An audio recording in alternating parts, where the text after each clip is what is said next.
we're going to talk about cancer today. And we'll talk about some of the strategies for dealing with cancer. Cancer is obviously one of the most horrific diagnoses that anyone could have. It's a leading cause of death. It's the second leading cause of death in this country. Every year, around 1.6 million people get diagnosed with cancer. 600,000 people or so die of cancer. Really, in the last 50 or 60 years, cancer rates haven't changed all that much. Deaths have gone down. Deaths from cancer have gone down slightly. Diagnoses have gone up slightly. But basically, cancer rates have stayed the same. Cancer is, the most important thing to understand about cancer is it's not so much an organ issue and a tissue issue and a structural issue as much as it is a cell issue. Cancer is about a deformed cell or a cell that's not doing its business correctly. It takes a lot for this to occur. By the time somebody gets a diagnosis of cancer, typically the cancer has been progressing for a long time under the radar. It's been stealth for a long period of time, and then all of a sudden you get a diagnosis of cancer. That's when it can be detected, but the cancer has been percolating underneath, behind the scenes, typically for years or even decades.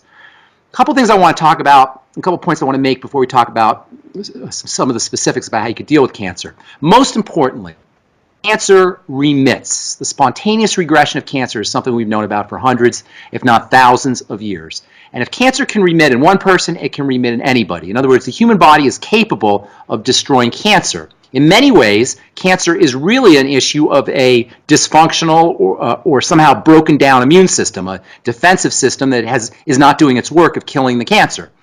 So number one, the most important point to recognize, especially if you have this diagnosis, is that cancer remits. If it can remit in one person, it can remit in anyone. Spontaneous regressions occur.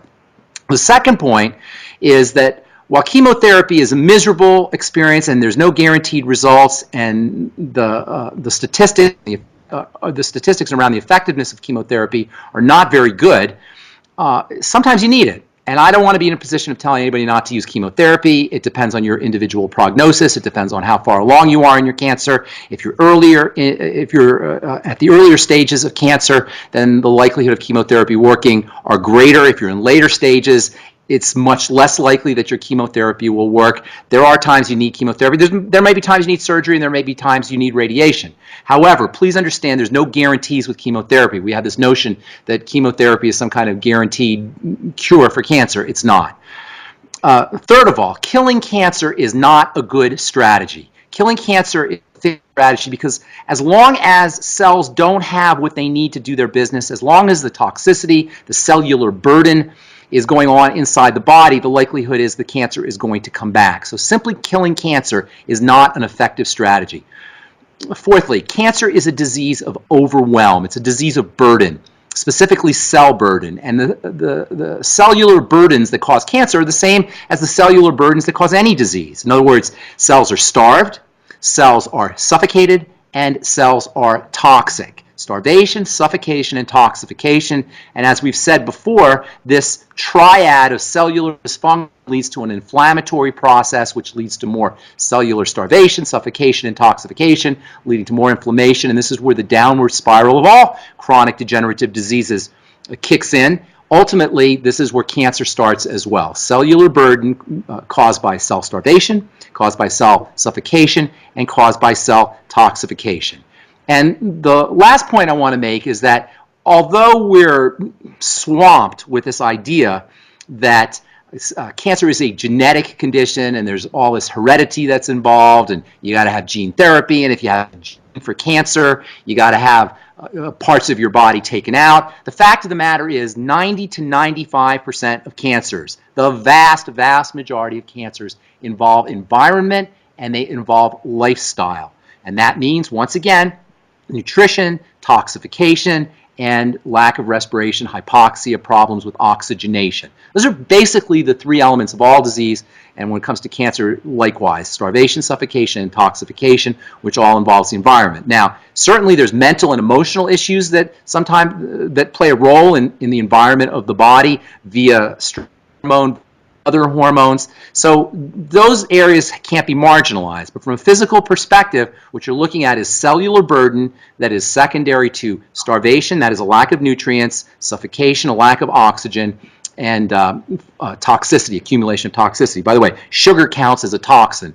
After you have a small amount of sugar, after the body certainly needs a small amount of sugar for energy, after that small amount of sugar, the rest of the sugar in the body needs to be either processed or it acts as a toxin. So when we talk about toxicity, sugar is included. So what do you do if you got a diagnosis of cancer? Well, your most important strategy is to make the body stronger. As I say, killing cancer is a failed strategy because if the body is weakened, if the body is suffering from a lack of nutrition, a lack of oxygen, or toxicity, cancer is going to come back. So the main strategy for dealing with cancer is to make the body stronger.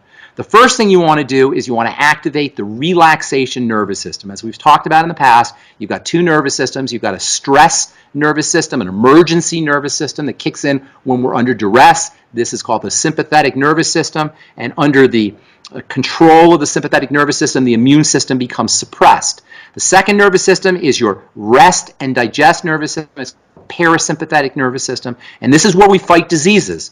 This is where we fight cancer. This is where we prevent the formation of cancer in the first place. So learning how to activate the parasympathetic nervous system is incredibly important, the rest and digest nervous system. There's lots of ways to do that, but primarily it involves relaxation. So relaxing is medicine. Relaxation is a way that you can treat the body, you can help the body deal with all diseases, including cancer. There's a major relationship between oxygenation and the parasympathetic nervous system. So making sure you're breathing correctly. Deep breathing activates the vagus nerve, which is one of the major nerves that controls the parasympathetic nervous system. So practicing deep breathing techniques is a great way to activate the so-called rest and digest nervous system.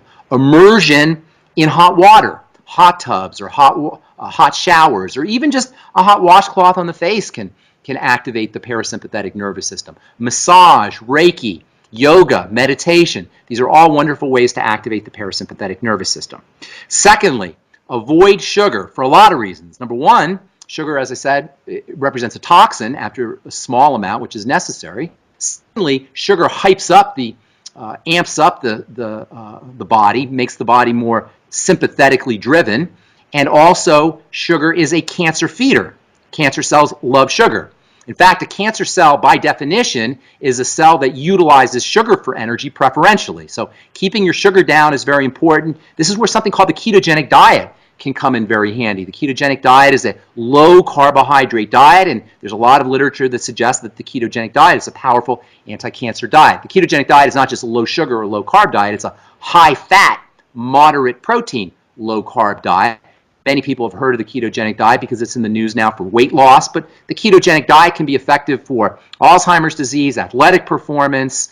It can also be effective for folks who are dealing with schizophrenia or autism or psychopathies, psychotic disorders, and it also has anti-cancer effects. It's also a high performance diet for athletes.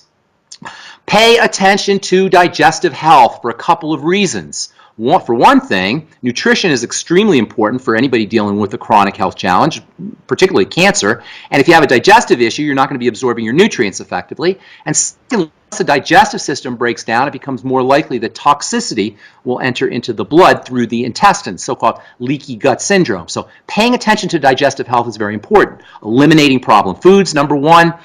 Using nutritional supplements that can help support digestive health. Number two, probiotics, fermented food, using liquid nutrients, particularly liquid soup. Paying attention to digestive health is always important, but it's especially important when you're dealing with cancer. Focus on the circulatory system, both the blood and the lymph. Dirty blood precedes all disease, including cancer, and the blood becomes dirty through the digestive system. So making sure that you're keeping the blood clean by working with digestive health, also improving the circulation of blood through movement and deep breathing, improving the circulation of the lymphatic system as well. Exercise, getting on a rebounder, deep breathing. These are all ways to improve the circulation. Even just drinking water can improve circulation. Oxygenation of the blood can improve circulation. Keeping the blood moving effectively not only is important for delivering nutrients and removing toxins, but as the blood moves through the body, as it circulates through the body, it generates an electrical charge.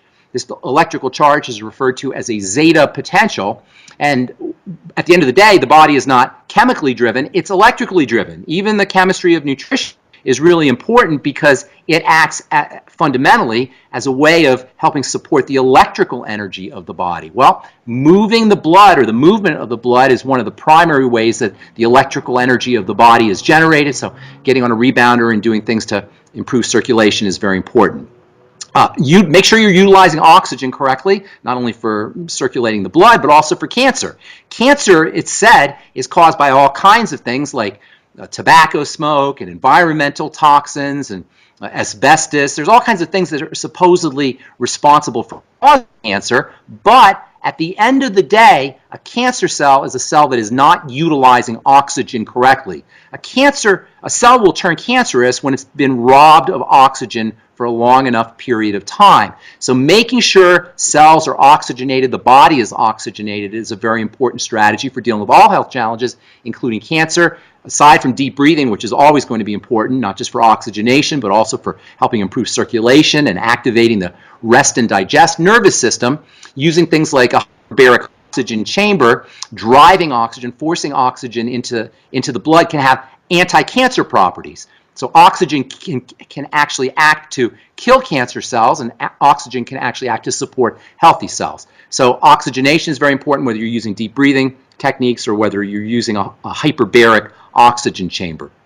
Apply food strategies. Use correct eating behaviors. Caloric restriction is very important. Calories represent heat. Heat represents high energy, and cancer is already high state. So by practicing caloric restriction, you can actually calm the body down. Even intermittent fasting can help. Fasting has also been shown to improve chemotherapy. So if you decide to go the chemotherapeutic route, fasting can actually help support the activity of chemotherapy. Choose foods that are nutrient dense. That way you don't have to have a lot of calories, but you get nutrition. Things like seaweed, vegetables, oysters, organ meats, eggs. These are all foods that allow you to get lots of nutrition without having a lot of calories. And along the same lines, utilize liquid nutrition. Soups, vegetable juices, smoothies, nutritional drinks like the Beyond Tangy Tangerine. Things that allow you to get lots of nutrition without having to expose yourself to a lot of calories or a lot of work. Reducing the load on the digestive system while you still maintain nutrition. That's actually technically called the CRON diet, or the CRAN diet, C-R-O-N or C-R-A-N, which stands for calorie restriction with adequate nutrition, or calorie restriction with optimum nutrition. And this type of diet has been shown repeatedly to have wonderful anti-aging effects, in addition to being helpful for calming the body down if you're dealing with some kind of disease state, including cancer. Don't forget the basics.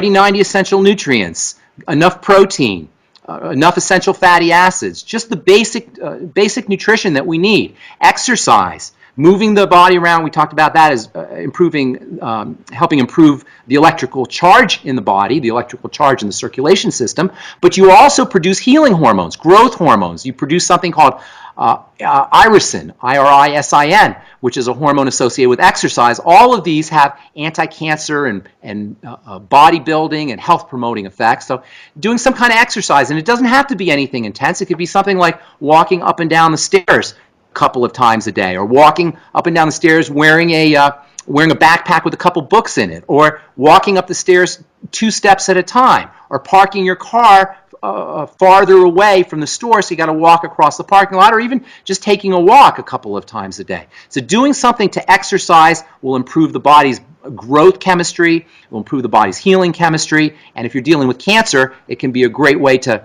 not only mitigate some of the effects of some of the problems associated with cancer, but it could be a way just to improve your sense of well-being, to make you feel better.